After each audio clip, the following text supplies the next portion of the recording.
சேரும். நீ விட்டு போற தூரம் எல்லாம் தீயாகும்.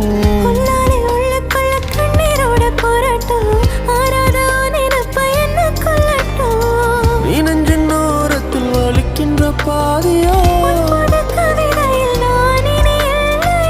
ஆயிரை மனதினை அறிந்தவன் எவனோ